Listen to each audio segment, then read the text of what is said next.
What's up guys, welcome back to the channel, here with another video for you. Today we're working on 2005 GMC Sierra 2500 with a 6.6 liter Duramax engine. This one is an LLY Duramax, but the same applies to an LB7, LLY, LBZ, maybe even a bit of the newer ones too, but there's probably more stuff involved in changing it. But what we're doing is we're changing a fuel pressure regulator today. Reason we're doing that is I'm getting symptoms of surging at idle or while driving. After it gets hot, sometimes I go to accelerate from a light, it flutters. So we're going to go ahead and change that and get it running top notch. So stay tuned and I'm going to show you how it's done. So our fuel pressure regulator, this is the new one I'm putting in. It's a known good one off of a CP3 I did on another truck. It's located way underneath, somewhere around there. Underneath there. Way down there. You're going to have to take off potentially the belt and the compressor to get that out of your way. But definitely swing the thermostat housing and pipe up and out of your way. For that reason, I already have the coolant draining as we speak. The coolant is located right there. Little drain port. Okay? Because you want to make less of a mess as possible. But basically start by removing your belt, your AC compressor, and getting to that thermostat housing. Take off your belt, get down here on the tensioner with a 1/2-inch ratchet, and decompress the tension off the belt so you can slide it off your AC compressor pulley. Try to keep the belt nearby so it saves work for you later on. Disconnect your electrical connectors here. You have 2 of them on the compressor. And then you have 4 15mm bolts. And now you can take your AC compressor and flip it aside. Be careful not to damage any of the hard lines. The rubber you can bend. Obviously, just try not to kink any of the hard lines. Now, want to get access to your thermostat housing and remove that, which we've done by removing the compressor. Basically, you're going to take these 2 bolts. There's 2 bolts down here, 1 and 2. The other one ties into these bail connector brackets. See if you could sneak that out. You have a coolant hose going to the back. You might want to pinch that off so it doesn't make a whole bunch of mess. That one going to the back right there.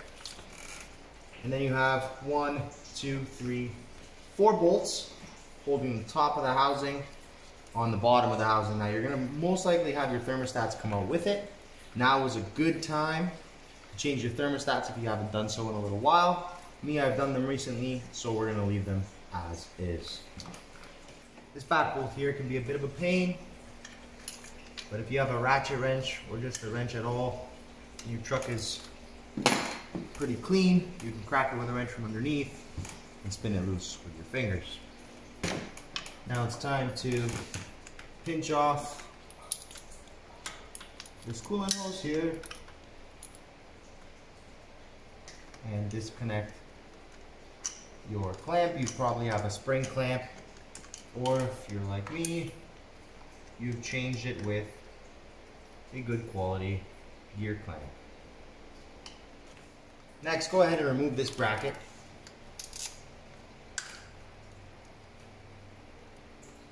If you still have it. It holds down, I guess, a combination of your power wire for your alternator and some sort of the harness, which I can't see where it goes at this time. Not a huge deal.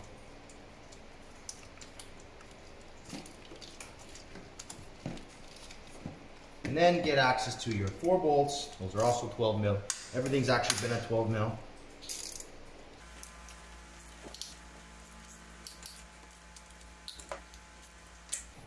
And we'll pull those out. Should mention that this bolt here is not a bolt that holds anything down. This is where you bleed the cooling system on a Duramax engine. So you don't have to touch that till later, and I will show you how that is done. Okay, we've got our coolant hose out of the way here. Our coolant pipe for our thermostat housing, I should be a bit more specific. My thermostats stayed, which is good. So once you have that off, coolant, will either spill out, or if you drained enough, it won't spill out. But you can go ahead and close up your drain on your rad right now. But good news, we can finally see our regulator. This is the harness for it. It's buried down there. I can touch it now, finally. It sits like so in the truck, fitting into your CP3 pump. Connector's up on this angle. You have 3 bolts. They're Torx bolts. I believe T20 or T25. Either way, I'll confirm, but they sit 1, 2, and 3. 3 is not so fun. I would recommend going for that one first, since it's the toughest. Now, how I found best results in getting that is removing the turbo mouthpiece, removing this intake pipe, getting a long ratchet 1/4 inch with a universal, put your Torx on it, fish it down, which I'll show you, just discussing it first, and then cracking that loose. Once you crack it loose, it should be smooth sailing. Make sure you get it on good, because it is only a Torx. So let's get to it. Before we pop it out of the CP3, I would also recommend getting an air blower in there and just blowing around. So make sure nothing gets into the CP3. A high pressure fuel system on any truck, but in particular diesel engines and a Duramax engine, is very imperative to have good, clean, filing-free, dirt-free fuel system. Of course, air-free as well. So good cleanliness is always good practice. Just make sure and go do that. That's your little pro tip of the day. Put him aside. This one's a little bit more fun. It's a V-band clamp. Hopefully the guy before you put it in a reasonable spot for you to access. That's what you're dealing with in there. Okay, just a V-band clamp on the intake. I'm not sure if you can see that, but now I do apologize if you can't really see what I'm about to be doing. But I did think that I was able to cheat and just take the turbo mouthpiece off and my intake off, so on, whatever. Unfortunately, that's not the case. This intake pipe, or piece as well, it's actually connected to your charge pipe over here, and this elbow right here is actually need to come out, because we need to get this elbow out. It's blocking the bottom bolt that I said is the fun one. So I brought it in the camera a little bit closer so you can see this particular one needs to come out. It's got 2 O-rings inside. I do not recommend changing them. I do recommend putting a little bit of silicone or something when you go in. Very light silicone, maybe some gasket maker and whatnot. But this has to come out next, so we're gonna go ahead and get to this piece now. It's 11mm socket at the charge pipe.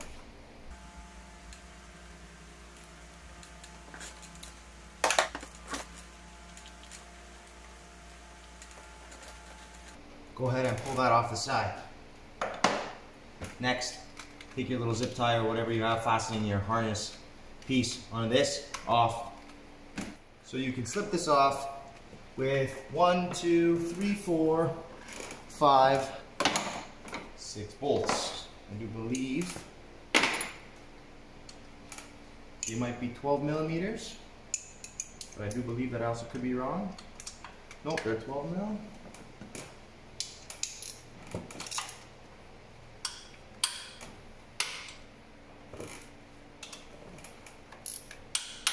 I apologize for not seeing exactly what I'm doing. It's kind of tough on this lifted truck to give you an overhead view. Believe it or not, the tripod is already sitting up on a tire right now. That bolt, along with this nut.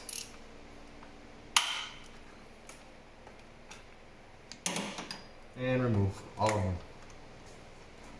You might ask, what's this hose? I've rerouted my PCV system so it doesn't go back into my intake. This truck is for off-road use only. For the record, you're about to see another pro tip. You take this off. Take this bracket off here.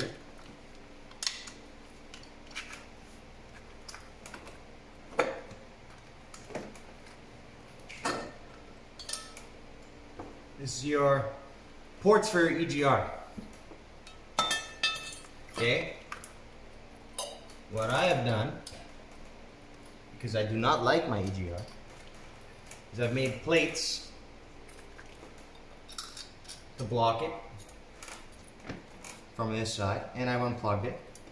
I've also put an EGR block plate on my up pipe. Reason for that is I just don't want that exhaust gas to recirculate in my intake stream for reasons that I don't want to disclose. But I mean, I'm in the process of probably going to be removing it one day soon anyhow, but until then, unplug your EGR, block your EGR cooler, and get a tune so your light isn't on. But you didn't get that advice from me. Now we have full access to this turbo inlet, or wide bridge inlet piece, which is a little bit fun to take out, but it's supposed to slide straight back and off.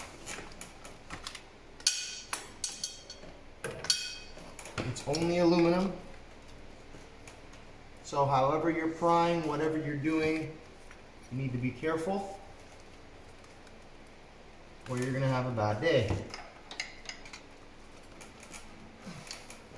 Can be stubborn. I've even had this one off before.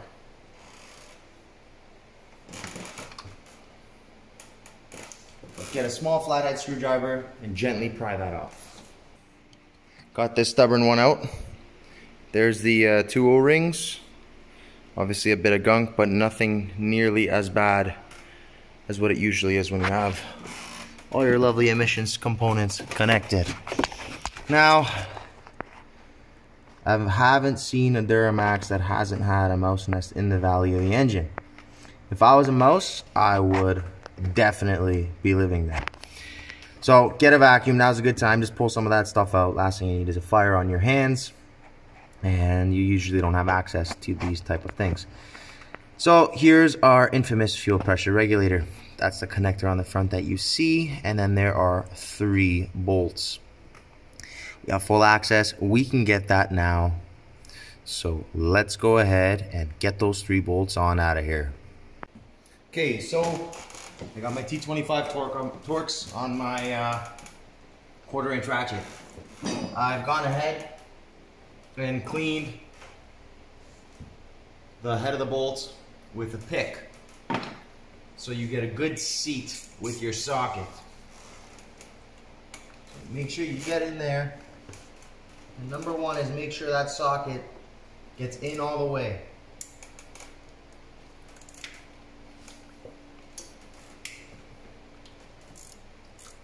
Crack them all loose. The two out of the 3 are easy. The other can be stubborn. She's out. A little bit of fighting and battling to get those bolts out properly. They're probably going to be fun to put back in, but old one out, now we're half done. Now upon assembly, I highly recommend putting a little bit of lube on these O-rings just to help make it slide easier. A little bit, very, very little bit.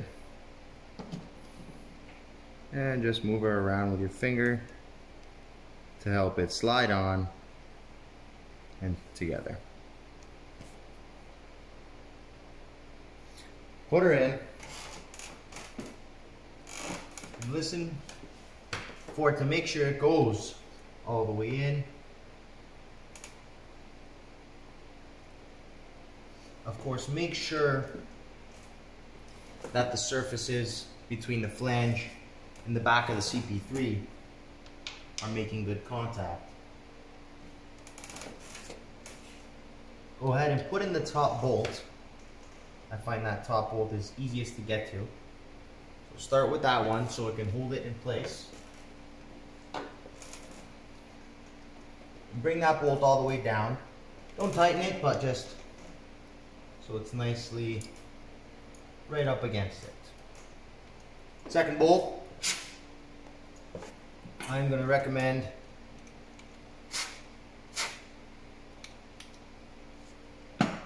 putting it on the bolt towards the passenger side. Seems to be the next easier one. And if you can place it there by hand without it falling, you're in luck.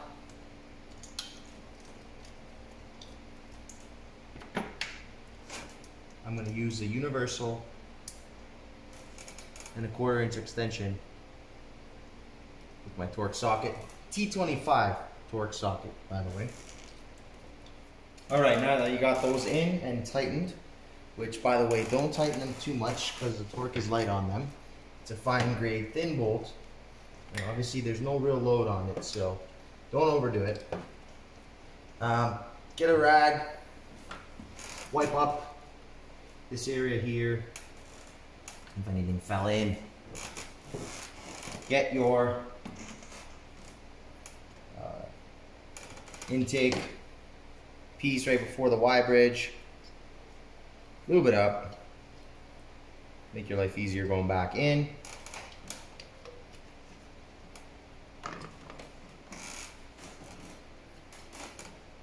And let's get that guy in there. That's in and on. There is nothing holding that down other than the EGR cooler piece for the or the intake where the EGR cooler goes in, and obviously sealed body O-rings. Don't forget, now is a good time. Connect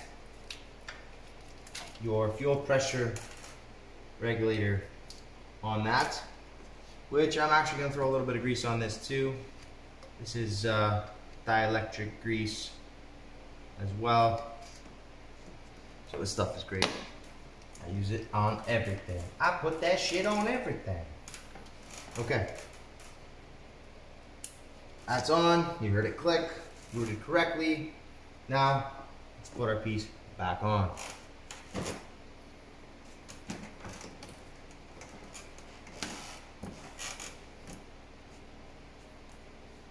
Forget to clean your gasket. Drop that on there. Clean your surface of your EGR. Clean up the surfaces on your EGR gaskets and or your plates. I made these block plates. That's all it really is. Okay, easy to access, easy to make. If you have some scrap hanging onto you around your shop, your house, wherever you're doing it. My hands are pretty clean. Okay, drop your gaskets on. Line up your plate. Again on this side here. Get my bungee out of the way.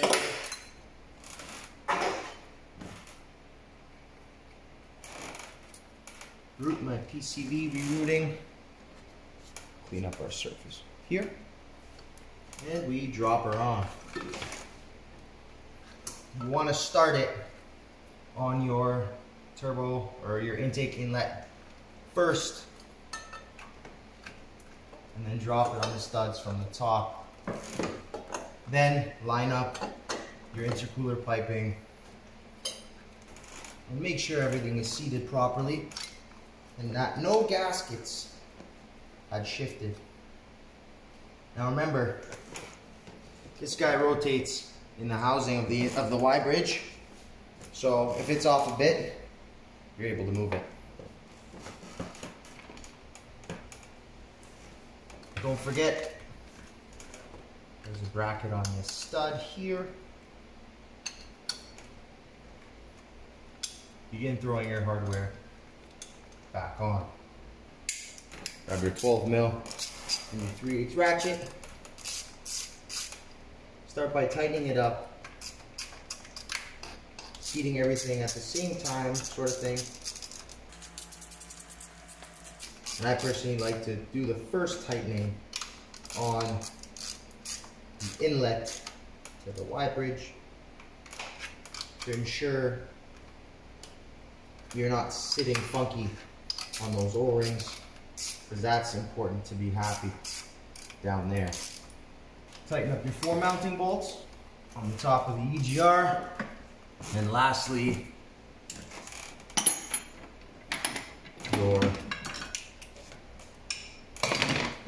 your silicone boot on your charge pipe, from the charge pipe to the intake pipe. Don't go crazy, but get her nice and snug. Okay, now that's all tightened.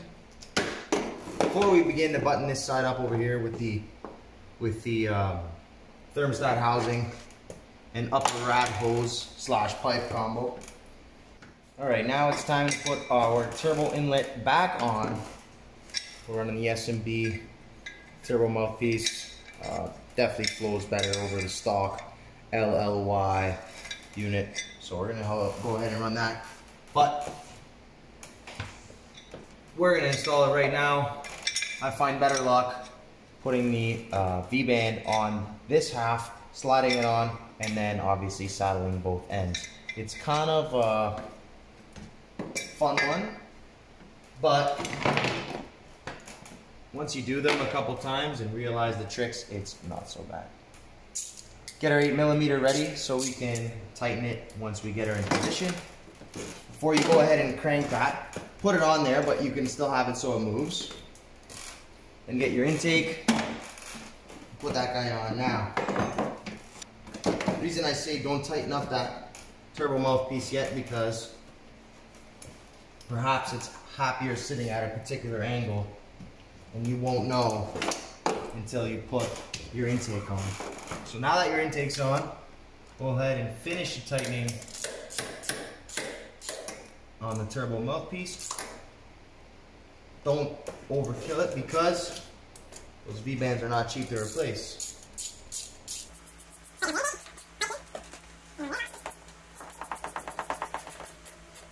And that part is good. Now, we get to install our thermostat housing again.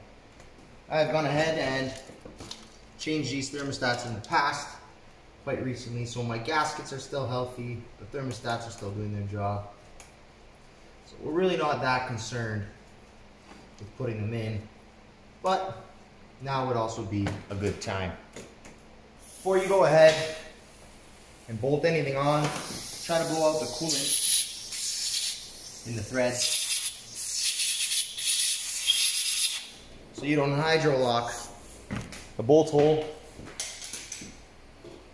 and potentially crack the housing. Clean your housing top half as well. Now what I usually do is I run a thin bead on the bottom of the top half of the housing before I put it on. It'll be a little bit of a struggle, but not a huge deal. Try not to pinch your wires that have to go underneath the bracket here. You have 2 harnesses that need to go underneath. And obviously try to get this guy to line up at the same time, because it'll make your life easier. Now we can go ahead and start our bolts. Our 4 bolts at the top of the stat housing, and tighten those up with our 12mm socket. Don't forget, put your bracket on the top of the housing as well. Sensor right here. Don't forget to install that. Swing our AC compressor back over and into place. Again, make sure you don't pinch any wires. I know there's a lot of wires on a Duramax. Be careful not to pinch them up. Make sure everything's free. Do a look. Take some time before you go ahead and crush a wire, and then you have a shorted wire or something that's sharing ground or grounding that shouldn't, or something along those lines, where you can have a fun time trying to pin out or pinpoint rather where your mistake was. I like to always finish by hand, no matter what. So, plug in your harness. That goes underneath. Put him on. Put the AC sensor on. And we are ready for our belt. Do a quick visual. Make sure that it didn't come off any of your other pulleys, so you don't have a surprise on your hands. Now we are ready to add coolant. Now GM has kindly provided us with a bleeding screw. It's at the top of the housing, 12mm. Take it right out. Careful, there is a very small gasket underneath that you do not want to lose. You're going to pour the coolant in, and air is going to escape from that bleeding screw as the coolant goes into the engine. It's coming out there. So at this time, you can go ahead and put your bolt back in. Cooling system is now mostly bled. You will not have an airlock in the system anywhere. And you can continue to fill the cooling system as normal. Now we can go ahead and fire up the truck.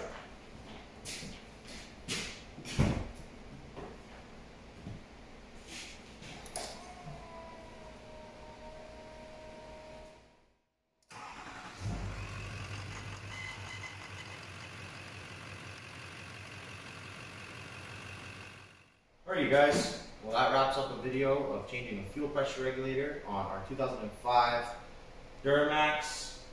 Only couple pointers I want to add are, obviously you want to rinse off your engine bay where the coolant may have contacted, so that cleans that up for you. After you go for a road test to make sure that everything is okay, don't forget to confirm that your coolant level is good in case there are any small air pockets throughout the system. But that wraps it up. Don't forget, full throttle or no throttle.